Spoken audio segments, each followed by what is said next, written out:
Hello everyone, अपने YouTube channel में आप सभी का स्वागत करता हूं। तो हमारा 10th का सेशन शुरू हो चुका है और पिछले वीडियो में मैंने आपको फिजिक्स का बेसिक क्लास, सबसे पहला class physical quantity and its unit बताया और उसके बारे में बेसिक बातें बताई है। और फिजिकल क्वांटिटी क्या होता है, उसके कितने टाइप्स होते हैं, ये सारा चीज़ बताया है। तो आज उसी को हम आगे पढ़ेंगे। तो उसको आगे पढ़ने से पहले मैं सबसे पहले आपको 5 मिनट का कल के उस वीडियो का रिकॉल करवा दे रहा हूँ, ताकि आपको फिर से रिवाइज हो जाएगा एक बार। तो और अगर आपने मेरा पिछला वीडियो नहीं देखा था, पहला क्लास अगर आपने नहीं देखा था, तो आप चैनल पर जा करके पिछला वीडियो देखिए, हो सकता है वो आपके लिए यूजफुल हो। तो आगे बढ़ते हैं और देखते हैं। 5 मिनट का पहले रिकॉल कर लेते हैं उसका, उसके बाद हम आगे बढ़ेंगे, ठीक ना। तो सबसे पहले मैंने आपको बताया था फिजिकल क्वांटिटी।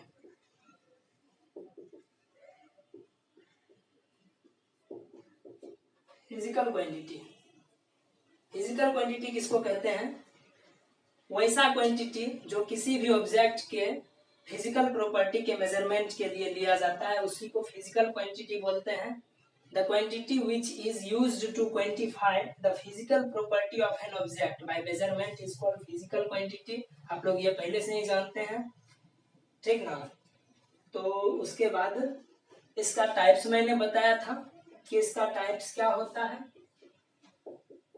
इसका टाइप्स बात किया था, तो इसका टाइप्स दो होते हैं, scalar and vector quantity. Scalar और वेक्टर। तो स्केलर क्वांटिटी क्या होता है कि स्केलर क्वांटिटी वो क्वांटिटी होता है जिसके पास सिर्फ मैग्नीट्यूड हो, डायरेक्शन नहीं हो। तो जिसके पास सिर्फ मैग्नीट्यूड होगा उसको हम स्केलर क्वांटिटी कहेंगे, और जिसके पास मैग्नीट्यूड के साथ साथ डायरेक्शन भी हो उसको हम वेक्टर क्वांटिटी कहेंगे, ठीक ना। तो ये दोनों टाइप्स था, ये सब आप 9th में पढ़ चुके थे। उसके बाद मैंने आपसे इसका कुछ बेसिक क्लासेस में एग्जाम्पल्स करवाया था, और एग्जाम्पल्स में स्केलर क्वांटिटी का बहुत सारा एग्जांपल और वेक्टर क्वांटिटी का एग्जांपल करवाया था, और उसके फॉर्मूला बताए थे, उसके सिंबल्स बताए थे, सीजीएस यूनिट, एसआई यूनिट, ये सब चीज हुआ था। तो यहाँ तक मैंने बात किया था, इसके आगे नहीं बात किया था, यहीं तक मैंने बात किया था। तो अब इसके आगे बात करते हैं। इसके आगे देखिए, सबसे पहले मैं आपको 2-4 और एग्जाम्पल्स दिखा दे रहा हूँ, उसके बाद उसका 1-2 इम्पोर्टेंट जो नोट्स है वो लिखा दूंगा, ठीक ना। तो अगर आपने नहीं देखा, सबसे पहले हम उसी प्रकार का टेबल बना लेते हैं। तो यहाँ पर था फिजिकल क्वांटिटी,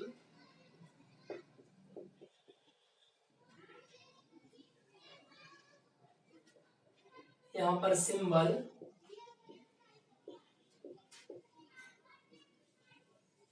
उसके बाद था हमारा फॉर्मूला, उसके बाद था एसआई यूनिट, और अंत में था सीजीएस यूनिट, ठीक है। तो चलिए देखते हैं। सबसे पहले हम ले लेते हैं वेट को। वेट का सिंबल होता है स्मॉल w, और इसका फॉर्मूला आपको कल बताए थे कि वेट और मास में क्या डिफरेंस होता है। तो वेट जो होता है, अर्थ के द्वारा किसी भी ऑब्जेक्ट पर लगाया गया फोर्स होता है, डाउनवर्ड डायरेक्शन में वेट होता है। तो इसका फॉर्मूला जो होता है मास इनटू ग्रेविटेशनल एक्सेलरेशन। चूंकि धरती के द्वारा जो फोर्स लगाया जाता है वो ग्रेविटेशनल फोर्स होता है, और उसके द्वारा एक्सेलरेशन जो होता है वो ग्रेविटेशनल एक्सेलरेशन होता है, जिसका जी लिखा जाता है सिंबल। और ग्रेविटेशनल एक्सेलरेशन का न्यूमेरिकल वैल्यू 9.8 मीटर पर सेकेंड स्क्वायर होता है, जिसको हम अप्रोक्सीमेटली क्वेश्चन सॉल्व करते समय 10 मीटर पर सेकेंड स्क्वायर भी लेते हैं। और मैंने आपको बताया था कि अगर क्वेश्चन में ये नोट नहीं किया हुआ है कि 9.8 मीटर पर सेकेंड स्क्वायर लेना है, तो आप 10 मीटर पर सेकेंड स्क्वायर ले सकते हैं, ताकि आपको क्वेश्चन सॉल्व करने में कोई दिक्कत ना हो, न्यूमेरिकल प्रॉब्लम ना हो, इसीलिए आप 10 ले सकते हैं, ठीक है। तो आगे देखते हैं। इसका जो हो जाएगा सीजीएस एसआई यूनिट, इसका हो जाएगा वेट का न्यूटन। क्यों न्यूटन होगा? क्योंकि देखिए केजी मास का केजी होता है, और इसका मीटर पर सेकेंड स्क्वायर, और फोर्स का भी होता था क्या चीज, फोर्स का क्या पढ़े थे, F बराबर ma पढ़े थे, मास इनटू एक्सेलरेशन, तो केजी मीटर पर सेकेंड स्क्वायर सेम वही है, तो इसको भी न्यूटन हम लिखेंगे और इसका सीजीएस यूनिट उसी प्रकार से डाइन, क्योंकि ये भी एक प्रकार का फोर्स ही है इसीलिए। तो अब लेते हैं हम दूसरा, मास। मास को स्मॉल m से डिनोट किया जाता है और इसका मास का फॉर्मूला नहीं होता है कोई, एसआई यूनिट इसका किलोग्राम केजी लिखा जाता है और सीजीएस यूनिट ग्राम होता है इसका। उसके बाद हम लेते हैं डेंसिटी को, एक अच्छा टर्म है डेंसिटी। तो डेंसिटी के बारे में आपने 9th में पढ़ा है क्या चीज, की mass per unit volume is called density, mass per unit volume is called density. तो इसको स्मॉल डी से लिखते हैं और मास पर यूनिट वॉल्यूम, मास पर यूनिट वॉल्यूम, तो इसका क्या हो जाएगा ऐसा यूनिट, तो मास का केजी पर यूनिट, वॉल्यूम का मीटर क्यूब, केजी पर मीटर क्यूब। सीजीएस यूनिट क्या हो जाएगा, ग्राम पर सेंटीमीटर क्यूब, ठीक ना, ग्राम पर सेंटीमीटर क्यूब। और इसी के सीजीएस यूनिट को एक और नाम से बोला जाता है ग्राम पर सीसी, ग्राम पर सीसी बोला जाता है, ठीक ना। और उसके बाद देखिए, अब देखते हैं प्रेशर क्या होता है। प्रेशर के बारे में पढ़े थे, force per unit area is called pressure. तो प्रेशर का इसे लिख देते हैं, डिनोट कर देते हैं। उसके बाद जो है उसका फॉर्मूला होता है force per unit area, force per unit area is called pressure, और इसका ऐसा यूनिट फोर्स का न्यूटन होगा और एरिया का मीटर स्क्वायर, और इसी को क्या बोला जाता है, पास्कल बोला जाता है, PASCAL पास्कल, और इसको PA से सिंबलाइज किया जाता है, ठीक है। और फिर उसके बाद जो है देखिए, प्रेशर का P हो गया symbol, force per unit area हो गया उसका फॉर्मूला, ऐसा यूनिट पास्कल हो गया, और सीजीएस यूनिट हो जाएगा न्यूटन का डाइन लिखेंगे और मीटर का सेंटीमीटर की स्क्वायर, ठीक है। तो अब एक देख लेते हैं पावर क्या होता है, पावर। तो पावर के बारे में देख लेते हैं, यहीं पर लिख देते हैं पावर।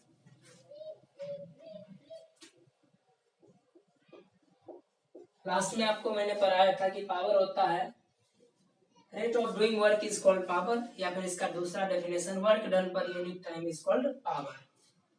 तो इसका सिंबल P से ही डिनोट करते हैं, रेट ऑफ डूइंग वर्क या work done per unit time, work by time, इसको लिखेंगे।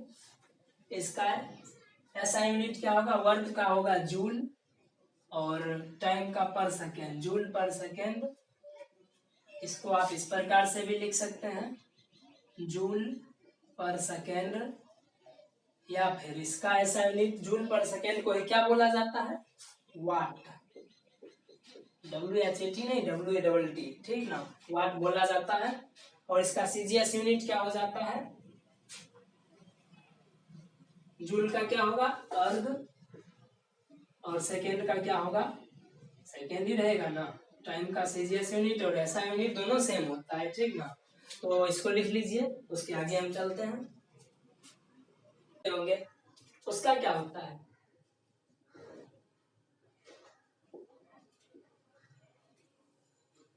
मोमेंटम का सिंबल होता है एरो ओवर पी, टी के ऊपर में ऐसे करके एरो बना दिया जाता है, ठीक है।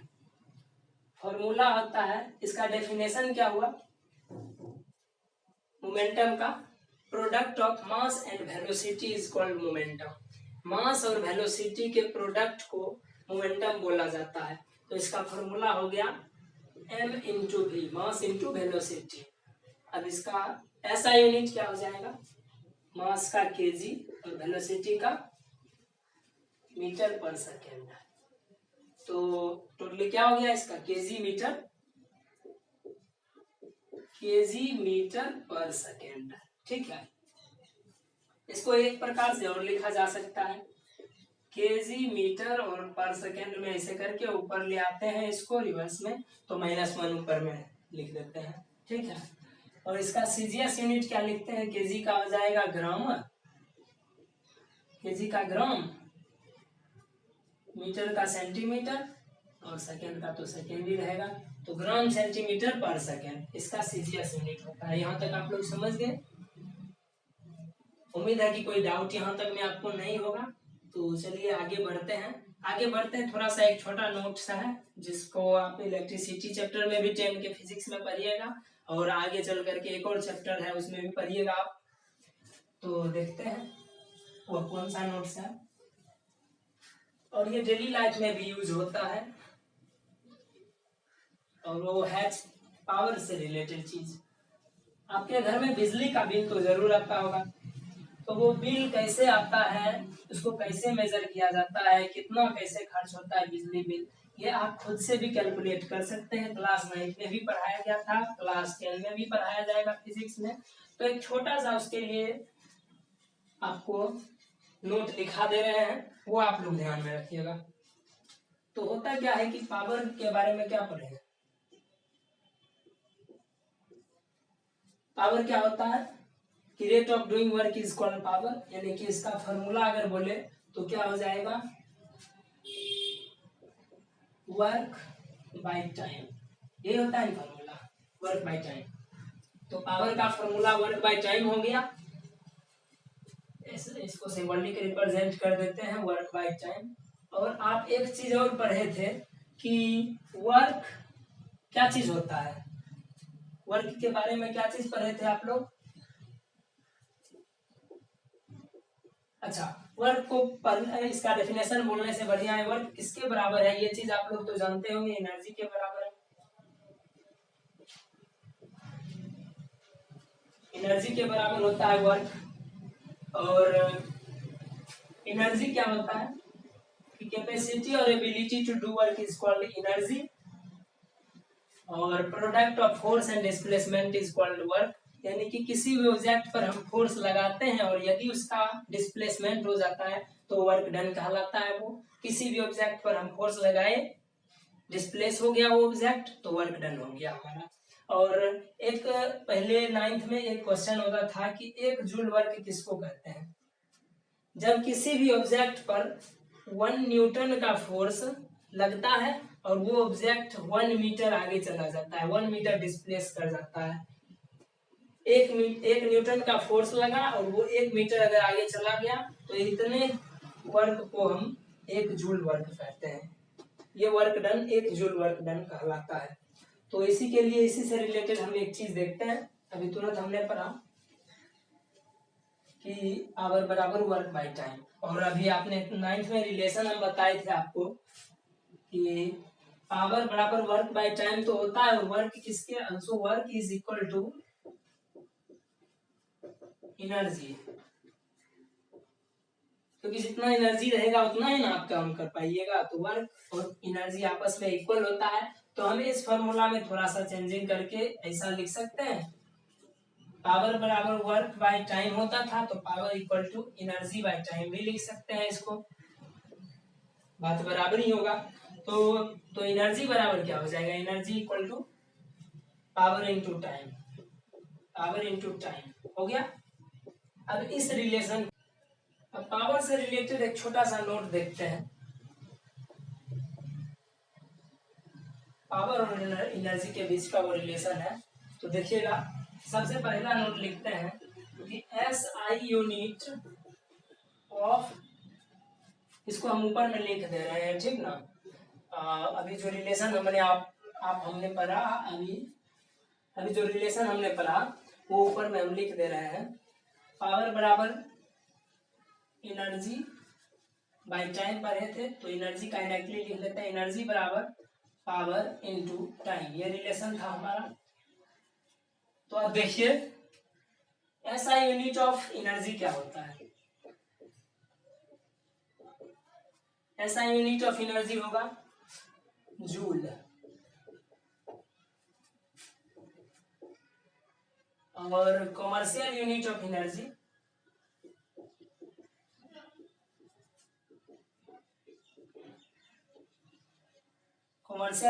एनर्जी होता है किलोवाट आवर, ठीक ना, किलो वाट आवर, इसी को शॉर्ट में KWH लिखा जाता है, ठीक ना। तो अब इस दोनों के बीच में रिलेशन क्या है सो देख लेते हैं कि relation between SI unit and commercial unit of energy. SI unit और कॉमर्शियल यूनिट एनर्जी के इस दोनों के बीच में रिलेशन क्या होता है, ये चीज हम देख लेते हैं सबसे पहला। तो देखिए SI यूनिट इसका हो गया जूल और कॉमर्शियल यूनिट हो गया KWH। तो सबसे पहला रिलेशन हम ये निकालेंगे कि 1 किलोवाट आवर में कितने जूल होते हैं। 1 KWH बराबर हाउ मच जूल, सबसे पहले ये चीज हम निकालेंगे। तो देखिए कितने जूल होते हैं।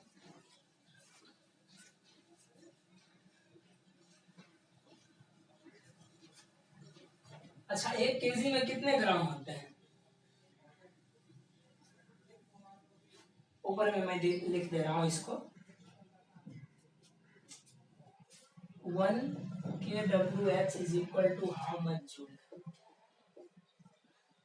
तो एनर्जी का क्या हो गया, पावर इनटू टाइम। तो पावर इनटू टाइम ये एनर्जी का ही ऐसा यूनिट है, तो इसको हम इस प्रकार से लिख सकते हैं, एनर्जी का ऐसा यूनिट जूल, और जूल किसके बराबर है, पावर के ऐसा यूनिट और टाइम के ऐसा यूनिट से। तो हम इसको इस प्रकार से लिख सकते हैं, पावर का ऐसा यूनिट वाट और टाइम का ऐसा यूनिट सेकेंड। तो इसका ऐसा यूनिट जूल हो गया और इसका हो गया वाट और इसका हो गया सेकेंड, और ये दोनों आपस में इक्वल है, तो इसीलिए जूल के बदले हम इसको वाट इंटू सेकेंड लिख दिए, ठीक ना। तो अब देखिए यहाँ पर टाइम का सेकेंड ले लिए, तो लेकिन यहाँ पर क्या चीज है कि 1 किलोवाट आवर को कन्वर्ट करना है वाट इंटू सेकेंड में। तो देखिए क्या होगा, अभी हमें इसीलिए पूछा था आपसे कि 1 किलोग्राम में कितना ग्राम होता है, तो 1 किलोग्राम में 1000 ग्राम होता है। तो उसी प्रकार से 1 किलोवाट में कितना वाट, तो 1 किलोवाट में 1000 वाट होगा। तो 1 किलोवाट में 1000 वाट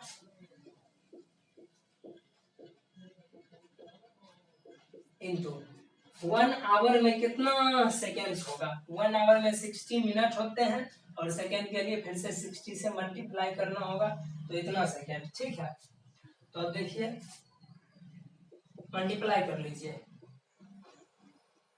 30 इंटू 60 ये आ गया वाट इंटू सेकेंड आ गया, ठीक ना।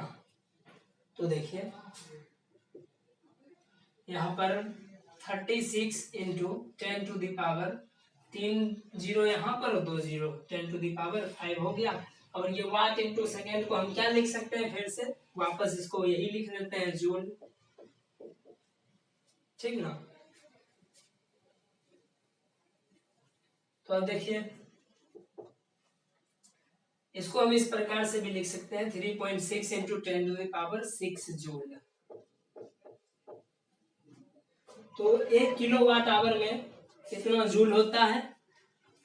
और अभी देखिए, अब आपसे अगर पूछ दिया जाए कि 1 किलोवाट आवर में कितने अर्ग होते हैं, सीजीएस यूनिट इसका होता है ना, वर्ग का सीजीएस यूनिट अर्ग, तो इसमें कितने अर्ग होते हैं। तो आपने पढ़ा था ऊपर में कल वीडियो, पिछले वीडियो में आपने पढ़ा था कि 1 किलोवाट आवर में कितने अर्ग होते हैं, ये आप आराम से निकाल सकते हैं उसके हेल्प से। तो आपने पिछले वीडियो में पढ़ा था कि 1 जूल में 10 टू दी पावर 7 अर्ग होता है। तो 3.6 into 10 to the power 6 joule में कितने अर्ग होंगे ये। तो आप अभी आराम से ये रिलेशन निकाल सकते हैं, देखिए कैसे।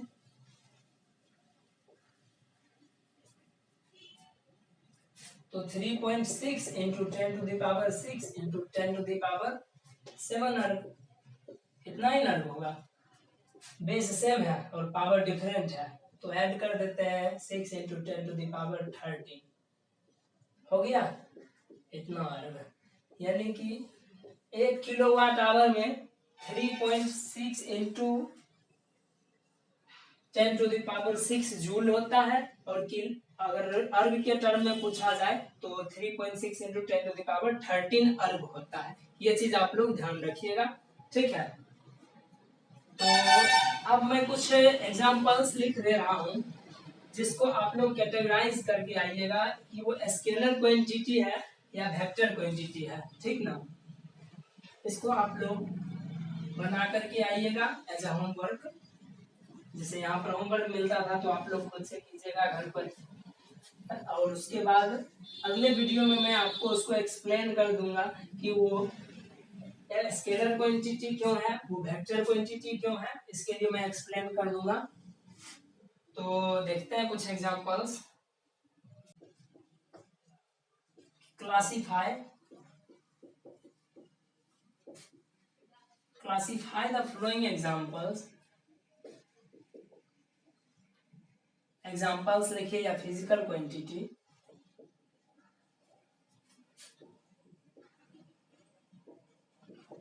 Classify the following physical quantity into scalar and vector. ये आप लोग बना लीजिएगा। कुछ फिजिकल क्वांटिटी के नाम दे रहे हैं। तो सबसे पहला हो गया डिस्टेंस,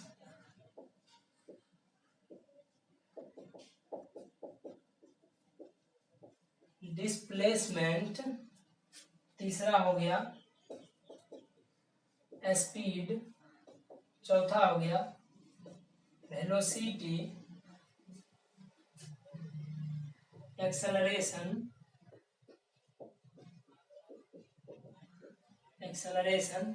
सिक्स्थ नंबर हो गया फोर्स, सेवंथ नंबर हो गया work, 8 number energy, 9 number momentum, ये मोमेंटम। उसके बाद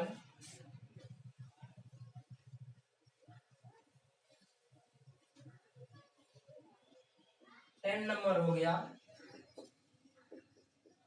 इम्पल्स, 11 नंबर हो गया